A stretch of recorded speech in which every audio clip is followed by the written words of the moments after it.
change in the thrust. President of the Hunter Medical Association, Ian Walker, says the health workers have joined forces because they're tired of the constant cuts in the hospital system and the lack of discussion before decisions are made on changes. What are some examples of this lack of consultation?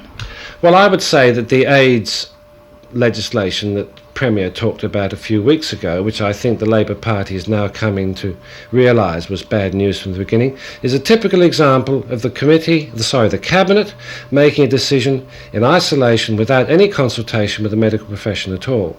I think the closing of hospital beds over Christmas without discussion with the nursing staff and the health and research employees associations, and I think that the history just goes on with examples like that. Do you think the government will listen to you? No. So what's the object of the exercise?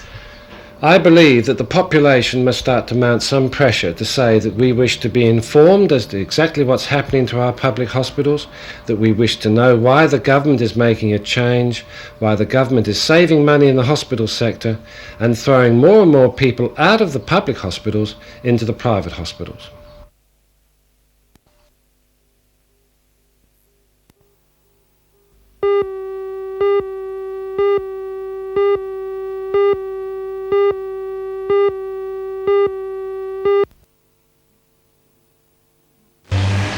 It's not just the growers but the whole town of Merriwa that's relying on a good wheat crop this year. Although the district's rolling hills are veiled a deep and lush green at the moment, the memories of the last 4 failed crops are still hard to erase. So far this season has been good. Not a lot of rain, but enough at the right time, including a handy fall early in the week, which saves some of the late crop and should give a good bloom to the more advanced stands of wheat. It was pretty patchy, however, and not all farmers benefited as much as did Eric Mulholland of Rockwell, about 10 kilometres west of the town. He's got half his 700-hectare property under wheat this season, and he's justly proud of it. But then again, after the last couple of seasons and the unabated increase in the cost-price spiral, he and all of Merriwa's growers need something special this year. Well, it's very important this year because it was only a very small harvest last year, probably only about 25,000 tonnes, and we're looking for over 40,000 this year. This particular paddock we're in now has had 2 years fallow, which amounts to a great deal of money and no production on it. So it's quite important that we get a good crop. It hasn't just been the weather that's been the bane of the state's wheat producers of late. Their plight, and indeed the problems facing all primary producers, have been well documented. Simply it's been a case of diminishing returns, increasing costs. The magnitude of the crisis is perhaps evident in this stockpile of Northern Hard 1 wheat under tarps adjacent to the Merriwa silos. There's 31,000 tonnes there, the only 3 seasons crop which, because of economic, industrial and political obstacles, still hasn't made it to Newcastle for shipping overseas, and which in the meantime is costing producers a tidy sum in interest payments. The effect of the slump in the industry is having an effect on all wheat towns. In Merriwa itself, a third of the district's properties are on the market, and less wheat is being sown each year. In fact, after a lifelong involvement in growing wheat, Eric Mulholland will be only sowing a very limited crop next year, and he philosophically foresees the day when he won't even be doing that. This year. Well, costs of fuel and machinery and seasonal conditions, people are finding now it's not so profitable. The fall in wheat prices, the home consumption price dropped $9 a tonne the other day. So we'll be looking for increased handling charges, increased freight this year. So the economics are starting to cut into the growing of it.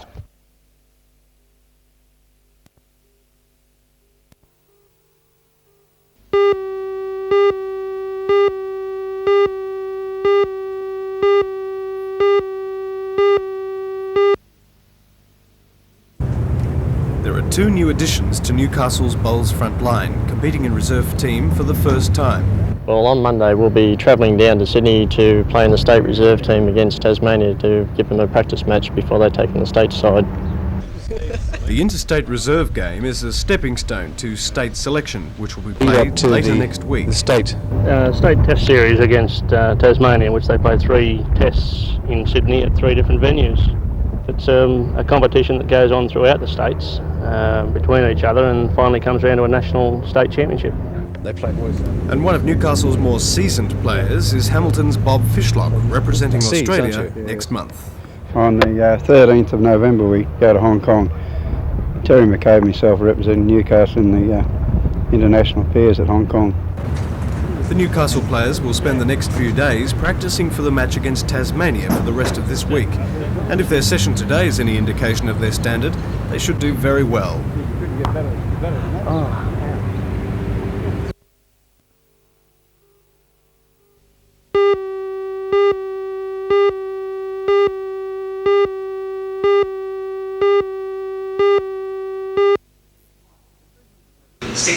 The 300-metre district schoolgirls at the seminar were told there are no barriers to them seeking employment in non-traditional fields if they apply themselves, were motivated to grow study, and were prepared to endure some of the less glamorous aspects of working with machinery perhaps, and in previously predominantly male domains. To illustrate the diversity of careers now available to women, a panel of role models were available for the girls to talk with. Women successfully established as administrators, electricians, engineers, fixers and turners, welders, ambulance officers and solicitors, to name but a few. According to the guest speakers, pressure against women taking up non-traditional careers is slowly being eroded. Whereas Employment Development Officer Rosalind Cameron explained, the picture locally is still one of girls limiting themselves to stereotyped, safe and accepted careers. Well, at present, 50% of women in paid employment in the Hunter are in 9 occupations, and 50% of males in paid occupation in the Hunter are in 41 occupations. So basically women are concentrated in a small area of occupations, and occupations that are being hit by technology. It's hoped that today's seminar will not only open up new horizons for female school leavers, but will also encourage them to take action and to seek something different if they want, in the way of a career.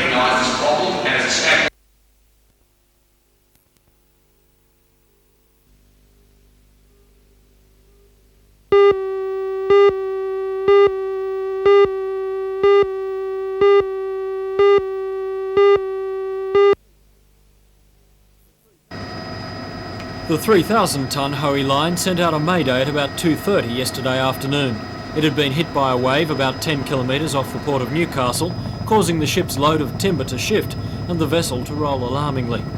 Winds gusted to 90 kilometres an hour and the 5-metre swell tossed the badly listing ship.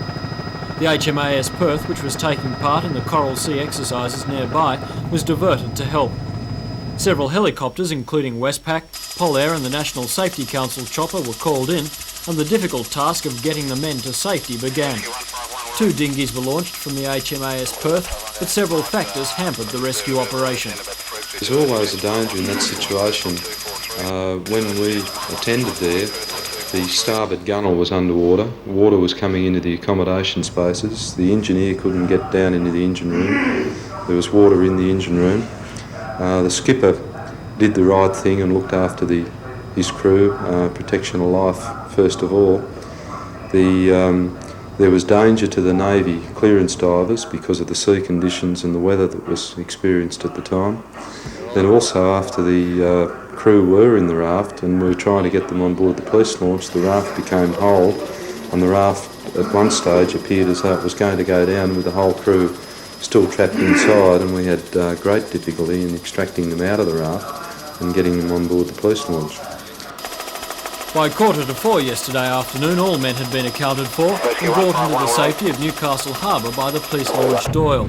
The crew was ferried to hospital by ambulance for observation and medical attention. They were later allowed to leave and spent the night recovering from their traumatic ordeal in a Newcastle motel. The Hoey line was taken in tow by the HMAS Perth, which is taking it to the cargo ship's original destination, Sydney. The water police had nothing but praise for the Navy's efforts in the rescue, and say luck played a big part in ensuring all crewmen made it alive. If it would have happened in a different situation, or possibly even later at night, who knows what the story might have been.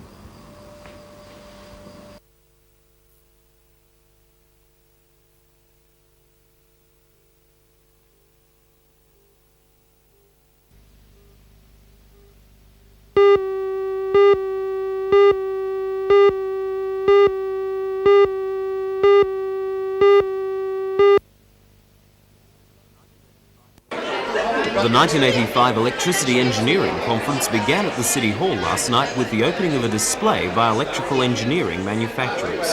This is the first time the conference has been held in Newcastle, and it has brought together engineers and other experts from electricity authorities throughout Australia. It has also attracted a large number of their counterparts from West Germany, Japan, the United States, New Zealand and Papua New Guinea. The aim of the 4-day conference is to allow engineers to exchange information on the latest technology in electricity generation, distribution and usage. Keynote speaker is Brian Townsend, the Deputy Chairman of the South Western Electricity Board in England. He says telecommunications and computers are greatly changing the industry. It gives us a lot more information and the ability to use the assets we have more effectively and efficiently. What's that going to mean for electricity consumers?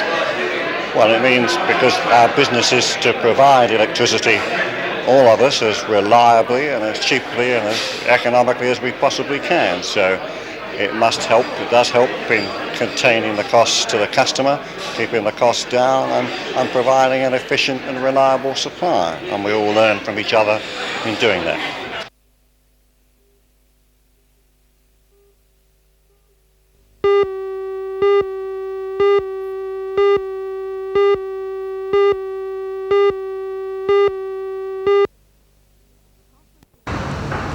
The conference was organised by members of the Newcastle branch of the Institution of Engineers. The theme over the 3-day forum is modern trends in the generation and use of electric energy, embracing new technology. The choice of Newcastle as host city was appropriate. It's not only the centre of the largest generation region in Australia, but also one of the major users of electricity. The keynote address at the conference was delivered this morning by Brian Townsend, the Deputy Chairman of the South Western Electricity Board of the United Kingdom. Mr Townsend expressed confidence in the progress being made in the industry. Well, we're up with the best, I think. It's a fast-moving business. It changes so rapidly that it's one heck of a job for anybody to keep up to date, and I guess that's the major problem, really. Do you think there's a need for engineers in the field of electric energy to jump on the high-tech bandwagon in order to keep pace with, say, nuclear energy? Well, engineers have always been on the technology bandwagon, as you put it, because the technology is basically engineering anyway. So this is really keeping up with the science of engineering in all its aspects. Nuclear is just one part of that as well.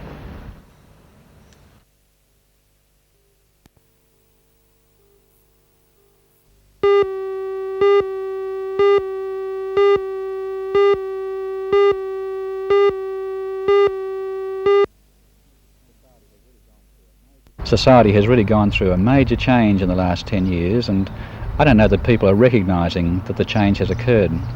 Most parents are basically concerned that their children go through school and get a job, and the fact is that there aren't going to be jobs for children who leave school early. Parents, particularly of young children, should be changing their thinking and thinking in terms of keeping them at school right through to the end of Year 12 and even expecting to support them beyond into further training. Mr Beard was addressing the annual function of the Newcastle Family Life Movement at St John's Church in Cooks Hill today. The organisation is one that provides a valuable service in both primary and secondary public schools throughout the state. Its sex education and counselling programs have been recognised by the Education Department for nearly 20 years. Director of the Newcastle branch, Athol Walter, says although new programs are effective, some changes can still be made.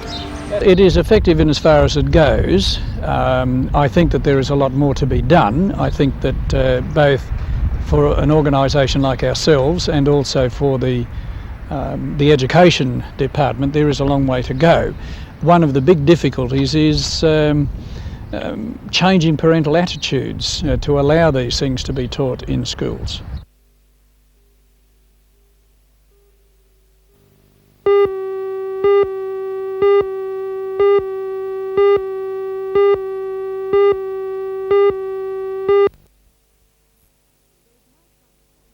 There's no such thing as a free lunch, or bundle of timber for that matter.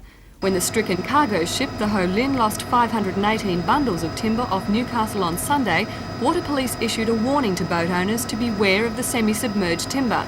Some fishermen did more than that. They helped remove the potentially dangerous obstacles.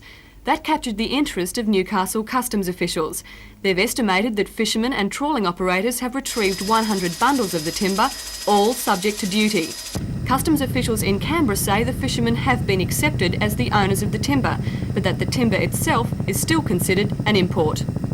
As the owners, the fishermen are required to pay 5% of the estimated value. Customs is being coy about how much this is, but says it's not a great deal. The timber is also subject to clearance by quarantine. And if all this seems just too much trouble, the Customs Department says it's against the law to keep the timber without declaring it.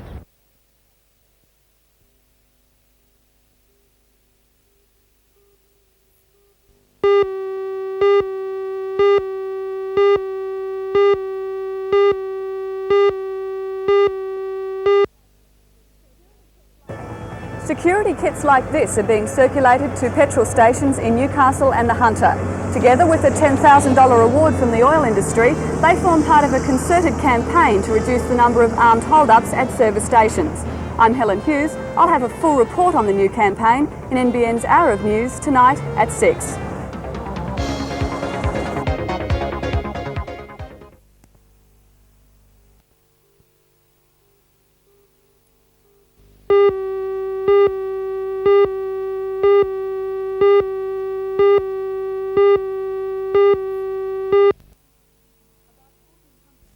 About 1,400 pensioners from throughout the Hunter region and as far south as Wollongong spent the day at the Rose Farm, exploring all it had to offer and catching up with dear friends. The unpredictable weather did not spoil the proceedings. Entertainment this year was provided by the Irrawang Public School Brass Band, a senior citizens band called the Busboys, and a comedienne. The next Senior Citizens Week is in March next year, and the theme is, what's age got to do with it? The Toukley Senior Citizens Club hammered home that point today with an aerobics demonstration under the watchful eye of their firm taskmaster. Hands on hips, leg extended sideways, alternate left and right, move to the left, exercise begin. Entertainment also included wine tasting and trips around the Rose Farm, while some visitors were content to simply enjoy their lovely setting. However the day was spent, the verdict was the same. The rain didn't make one bit of difference to us. No, we've had a wonderful day. It's been a very nice day. Yeah, real good. Everyone's enjoyed themselves. And we're young pensioners. We're old age pensioners, but we're young. And we've been having one wonderful day. A wonderful day.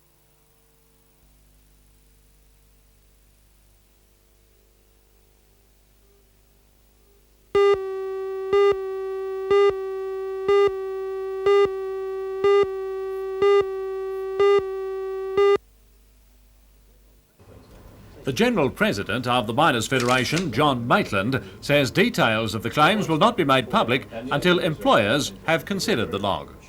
The last log was actually served in 1982, and it was an agreement was reached then for a period of 20 months for the awards. However, that was sort of overtaken by the election of the Labor government and the circumstances surrounding this accord. Now, the accord was introduced in 1983. That was to run until October of 1985, so our awards have now expired, and we'd probably anticipate that whatever discussions take place and whatever agreements are reached would probably run for another 2-year period. Are you confident that you'll get what you want? Well, if I go on, historically, when logs of claims have been presented to the Coal Association, they've generally been rejected initially. I don't think circumstances will have changed, but I am hopeful on this occasion that the Coal Association will recognise and understand that there have been substantial increases in productivity, that Australia is now the number one coal exporter in the world, and that there should be some reward for the efforts of the people in the industry. And at your conference this morning there was also discussion about possible amalgamation between the Mine Mechanics and the Miners' Federation. What's the advantage of such a long talked about amalgamation? Well, obviously the advantage is that to some extent you cut out some of the demarcation disputes that people say plague various industries, and sometimes we obviously dispute that. But obviously it will give better representation to both organisations. Both organisations have over the years developed a certain expertise in looking after their membership, and bringing those to the expertise that's been gained by both those groups together can only bring benefit to people in the coal mining industry.